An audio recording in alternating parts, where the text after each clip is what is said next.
ನನ್ನೆಲ್ಲ ಪ್ರೀತಿಯ ವೀಕ್ಷಕರಿಗೆ ನನ್ನ ಪ್ರೀತಿಯ ನಮಸ್ಕಾರಗಳು. ನಮ್ಮ ಚಾನಲ್ನ ಇದೇ ಮೊದಲು ನೋಡ್ತಿದ್ದೀರಾ ಅಂದರೆ ದಯವಿಟ್ಟು ಸಬ್ಸ್ಕ್ರೈಬ್ ಮಾಡ್ಕೊಳ್ಳಿ ಫ್ರೆಂಡ್ಸ್. ಮುಂಚೆಯಿಂದ ನೋಡ್ತಿದ್ದೀರಾ, ಇನ್ನೂ ಸಬ್ಸ್ಕ್ರೈಬ್ ಮಾಡ್ಕೊಂಡಿಲ್ಲ ಅಂದರೆ ದಯವಿಟ್ಟು ಸಬ್ಸ್ಕ್ರೈಬ್ ಮಾಡ್ಕೊಳ್ಳಿ ಫ್ರೆಂಡ್ಸ್, ಸಪೋರ್ಟ್ ಮಾಡಿ. ಮನಸ್ಸನ್ನು ಸುಲಭವಾಗಿ ಜಯಿಸುವುದಕ್ಕೆ ಆಗುವುದಿಲ್ಲ. ಯಾವುದಾದರೂ ಒಂದು ಸಣ್ಣ ಘಟನೆಯಾಗಲಿ, ಯಾರಾದರೂ ಸ್ವಲ್ಪ ರೇಗಿಸಲಿ, ಅಪಾಯದ ಸುಳಿವು ತೋರಲಿ, ಆಗಲೇ ಚಿತ್ರ ಕೋಪೆಗೊಳ್ಳಬೇಕಾದರೆ ಆ ಮನಸ್ಸು ಎಂತಹ ಸ್ಥಿತಿಯಲ್ಲಿರಬಹುದು?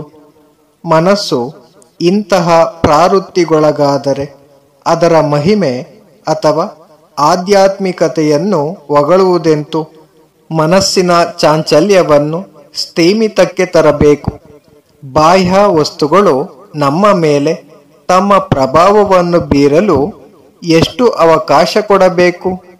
ಎಷ್ಟೇ ಬಾಹ್ಯ ಘಟನೆಗಳಾಗುತ್ತಿದ್ದರೂ ನಾವು ಎಷ್ಟು ಮಟ್ಟಿಗೆ ಸ್ವತಂತ್ರರಾಗಿರಬೇಕು ಎಂಬುದನ್ನು ನಾವೇ ನಿಷ್ಕರ್ಷಿಸಬೇಕು.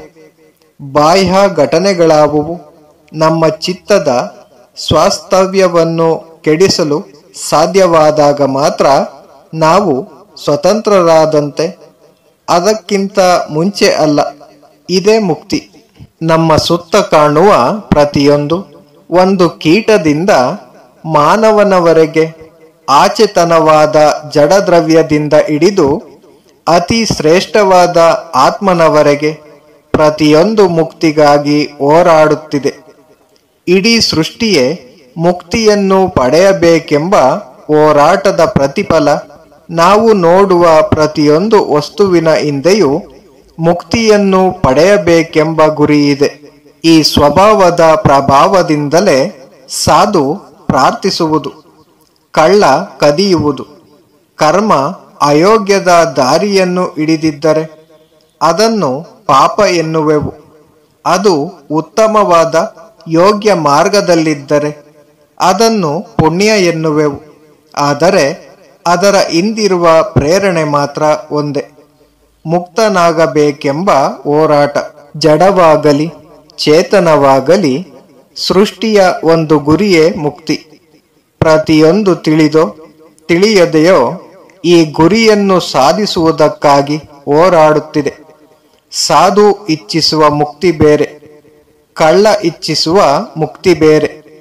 ಸಾಧು ಇಚ್ಛಿಸುವ ಅನಿರ್ವಚನೀಯ ಆನಂದ ಭೂಮಕ್ಕೆ ಒಯ್ಯುವುದು.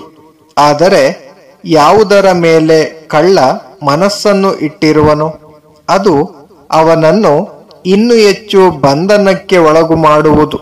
ನಾವು ಮುಕ್ತಿಯನ್ನು ಪಡೆಯಬೇಕೆಂದು ಇಚ್ಛಿಸುತ್ತೇವೆ. ಆ ಮುಕ್ತಿಯೇ ದೇವರು ಎನ್ನುವೆವು. ಎಲ್ಲದರ ಹಿಂದೆ ಇರುವ ಆನಂದವೂ ಇದೆ. ಆದರೆ ಮಾನವ ಅಲ್ಪದರಲ್ಲಿ ಅದನ್ನು ಅರಸುವಾಗ ಅವನಿಗೆಲ್ಲೋ ತುಣುಕು ದೊರಕುವುದು. ಭಕ್ತ ದೇವರ ಚಿಂತೆಯಿಂದ ಯಾವ ಆನಂದವನ್ನು ಪಡೆಯುವನೋ ಅದನ್ನೇ ಕಳ್ಳ ಕದಿಯುವಾಗ ಪಡೆಯುವನು. ಆದರೆ ಕಳ್ಳನಿಗೆ ಸಿಕ್ಕುವುದು ಒಂದು ಕಣ ಆನಂದ, ಜೊತೆಗೆ ಬೇಕಾದಷ್ಟು ದುಃಖ. ದೇವರೇ ನಿಜವಾದ ಸುಖ, ಪ್ರೀತಿಯೇ ನಿಜವಾದ ದೇವರು, ಮುಕ್ತಿಯೇ ದೇವರು. ಬಂಧನದಲ್ಲಿರುವುದಾವುದು ದೇವರಲ್ಲ. ಮುಕ್ತಿ ಆಗಲೇ ಮನುಷ್ಯನಲ್ಲಿದೆ. ಆದರೆ ಅವನು ಅದನ್ನು ಅಲ್ಲಿ ಕಂಡು ಹಿಡಿಯಬೇಕಾಗಿದೆ. ಅದಾಗಲೇ ಅವನಲ್ಲಿದೆ. ಆದರೆ ಪ್ರತಿಕ್ಷಣವು ಅವನು ಅದನ್ನು ಮರೆಯುವನು. ಪ್ರತಿಯೊಬ್ಬನು ಅದನ್ನು ತಿಳಿದೋ ತಿಳಿಯದೆಯೋ ಕಂಡು ಹಿಡಿಯಬೇಕಾಗಿದೆ. ಇದೇ ಎಲ್ಲ ಮಾನವನ ಗುರಿ. ಜ್ಞಾನಿಗೂ ಅಜ್ಞಾನಿಗೂ ಇರುವ ವ್ಯತ್ಯಾಸವೇ ಇದು. ಜ್ಞಾನಿ ಇದನ್ನು ತಿಳಿದು ಮಾಡುವನು, ಅಜ್ಞಾನಿ ಇದನ್ನು ತಿಳಿಯದೆ ಮಾಡುವನು. ಮುಕ್ತಿ ಎಂದರೆ ಸ್ವತಂತ್ರನಾಗುವುದು. ಎಲ್ಲದರಿಂದಲೂ ಸ್ವತಂತ್ರನಾಗಬೇಕು. ಸುಖವಾಗಲಿ ದುಃಖವಾಗಲಿ, ಇಂದ್ರಿಯಗಳ ಯಾವುದೇ ವೇದನೆಯಾಗಲಿ, ಪಾಪವಾಗಲಿ ಪುಣ್ಯವಾಗಲಿ, ಎಲ್ಲದರಿಂದಲೂ ಪಾರಾಗಬೇಕು. ಇದಕ್ಕಿಂತಲೂ ಹೆಚ್ಚು ಆಗಬೇಕು. ನಾವು ಸಾವಿನಿಂದಲೂ ಪಾರಾಗಬೇಕು. ಸಾವಿನಿಂದ ಪಾರಾಗಬೇಕಾದರೆ ಜನನದಿಂದಲೂ ಪಾರಾಗಬೇಕು.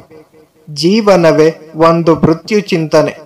ಜೀವನವಿರುವ ಕಡೆ ಮರಣವಿದ್ದೇ ಇರುವುದು. ನೀವು ಮರಣದಿಂದ ಪಾರಾಗಬೇಕಾದರೆ ಜೀವನದಿಂದಲೂ ಪಾರಾಗಬೇಕು.